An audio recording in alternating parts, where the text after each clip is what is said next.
Yo, what is up guys? It is Samool back again with another Sugar Pill video for you guys today. And we're going to be talking about the 2 limited slash collab Guilty Gear units that are running right now, which will then be followed by 2 more collab units. But first we have Dizzy and Baiken together as well as their artifacts. And then in about 2 weeks, or I think a week, we're going to get the new unit, which is Jacko, who looks pretty insane. And we're also going to get Elfelt as well, which is also a very decent unit. So that being said, let's talk about both Dizzy and Baiken. We're going to start with Dizzy. So Dizzy is a very complex unit. So let me explain why. So she has a lot of AoE debuffs, right? So at first glance, she might seem super broken. So her S3 is going to be an AoE attack that will always miss. So this basically means that it doesn't get affected by evasion or elemental disadvantage or anything like that. And it will decrease your speed, attack, and hit chance. It's just really annoying to deal with.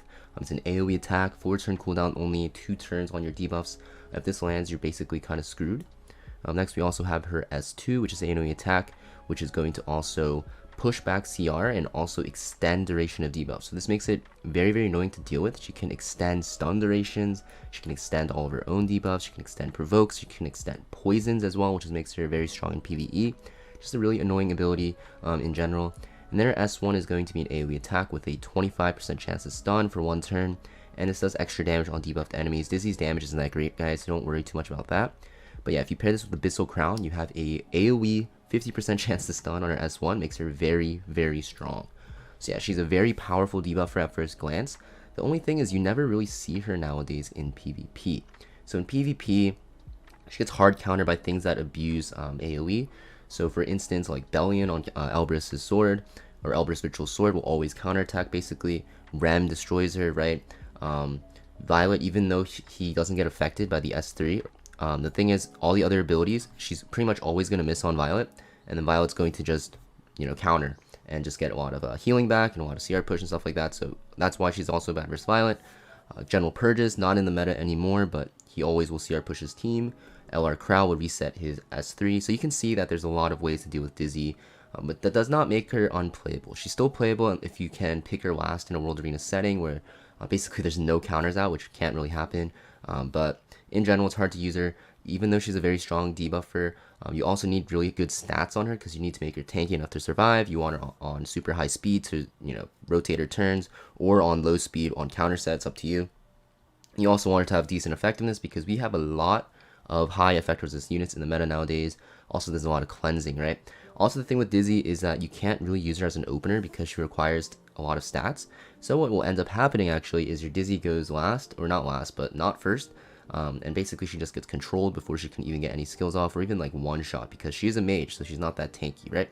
So yeah, very hard to use her in my opinion for PvP, but in PvE, guys, she is very strong. So in PvE, she's going to be pretty much only used in Abyss, but you can use her in every Abyss floor basically from like 1 to like 106, 107.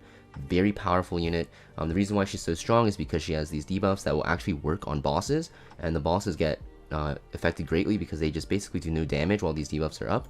And also because of her S2. So her S2 is really good to keep these really strong debuffs on the boss, but also it'll keep defense breaks up, and most importantly, guys, it'll keep up poisons. So if you guys didn't know, for Abyss, there's a Curious or Spectre Tenebria cheese, because poisons do % of the target's max HP, and Abyss bosses have crazy amounts of HP, so you just stack poisons, and you build Dizzy around that so that she can continuously push the poison duration even longer. So very good strategy. Dizzy and Curious are very strong together. Just run like Dizzy, Curious, like Tamran or Amomo, and like Adventure Ross, and you have like a very good team. That's going to be like your 4-man team for most Abyss floors up to 107, and she'll take you very far. So I think for that alone, I think a Dizzy is a worthwhile pull, especially if you're newer to the game, because she will carry you in Abyss and get you through really fast. So that being said, yeah, Dizzy, I think she's not that great in PvP. She's pretty strong in Abyss though, so I think just for that reason you can pick her. And also, like, you never know how the meta is gonna change. They might buff Dizzy in the future, and Dizzy's just like a really annoying unit to deal with. You can still use her, guys. She's not unplayable in PvP by any means. But that being said, let's talk about the artifact that she's being run with. So we have Necro and Undyne. I don't know how to pronounce this. Basically, it's going to increase the caster's CR by 10% after using attack that targets all allies. So basically, Dizzy will always push herself with CR, kind of reducing the speed requirements and allowing her to cycle faster, but it's not her best artifact. I actually think this is the worst Guilty Gear artifact out of all of them. but still okay. It's just that there's so many good mage artifacts, guys, and if you have an AoE attack, most of the time as a mage you're just gonna run Abyssal Crown because the stun's just way better than the very little CR push, right? Just having that chance to stun's way better. Also, you can run Toggle Health and stuff like that as well. So I think Necronundine's not that great.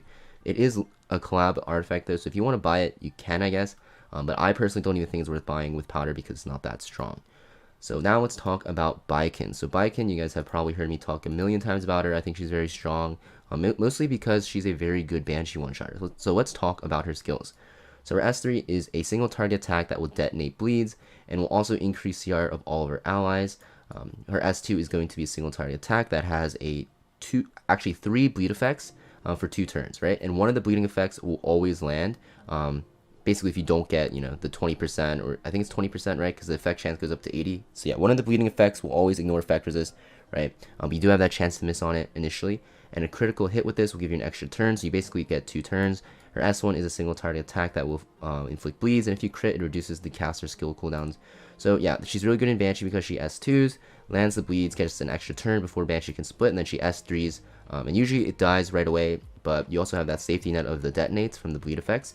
So if you do not have the damage, actually, you can rely on the detonates as well. And this also makes her a very good PvP opener. Like, I think she's very underrated. I saw her quite a bit when Rem defense was very popular, but against ice units, she's actually not bad. You just open with your S2, and do a lot of damage, and then you can S3 and then CR push your entire team and just basically one-shot a unit right away. A lot of times you don't even need defense break because she just does so much damage. Her base attack so high, which is also a reason why she's very good in PvE. So in PvE, you'll only really use her in Ice Expo and Banshee 13, mostly Banshee 13. And the reason is because she has that 2-turn attack, which makes it a lot easier to gear her. She has that bleed safety net, and honestly, like, you can run her on a attack set, the free attack set, and you can one-shot Banshee. I have my Baiken on the free attack set and 2 pieces of a crit set from Wyvern farming, and she's able to one-shot Banshee. So she makes it so that you can actually skip Azmnak as a whole and go strictly from Wyvern right into Banshee one-shotting right away. Sorry, that's my phone. I'm actually getting an Epic 7 notification. That's kind of funny. But yeah, Baiken, very strong one-shotter. For Banshee, you can use her in Ice Expo, and then as a PvP, as an opener, she's like not that bad as well, although you don't really see her. So I think Baiken is a very, very, very, very important unit to pull right now if you're newer to the game, because she will make your barrier to entry to Banshee 13 one-shotting a lot lower. That being said, let's talk about her artifacts. So we have Torn Sleeve. So Torn Sleeve is honestly not used as much anymore. It's a thief artifact, basically gives you a chance to bleed for 2 turns after a single attack. If you max it, it's 100%, so it's really good for like Wyvern. This used to be very good when there weren't a lot of good Wyvern units, right? So most commonly it was used on like Alexa and Karin. You can use them as a debuff for that way. But now that we have Mui, basically everyone gets Cigarette now from Selective Summon. You also get Furious now. Basically your team's already set, and I guess you can put this on Mui for more debuffs, but if you have a Cigarette or a Clarissa, you usually don't need any more debuffs. And even if you don't have those 2 units, if you have a Mui, he can kind of solo debuff the boss as well, as long as you pair him with Furious from Connections. So Torn Sleeve, not that useful. I think you can skip this one. I don't really see anyone use this anymore on any unit. So yeah, I think this one's not that great. It used to be very good for Wyvern, but nowadays not that good. So just to summarize, guys, I think both of the units you want to pick up because they are collab units. I do think both of these artifacts are not that good though. Torn Sleeve, not that good anymore, not really used, and Necro and Undine also not used, because why would you ever use this over what's it called? What am I trying to say? Abyssal Crown, right? Because Abyssal Crown is just better for AoE attacks. And CR push doesn't matter as much. But yeah, Dizzy very good in Abyss, and Baiken very good in Banshee 13. Both areas of content you do want to clear, and also keep in mind that they're collab units, right? So it's kind of like a collector thing. They also might not come back next year. We don't really know, so just pull them. I think they're very strong candidates for units that you should pull, and I think you won't regret it, especially if you are newer to the game. Hope this video helped you out, guys. I know I haven't done a should you pull video in a while, but we are back again after my episode with COVID. I feel a lot better now, so be prepared for a lot more videos coming out. Thanks for watching, guys, and as always, make sure you leave a like, comment, subscribe, and I'll see you guys next video. Peace.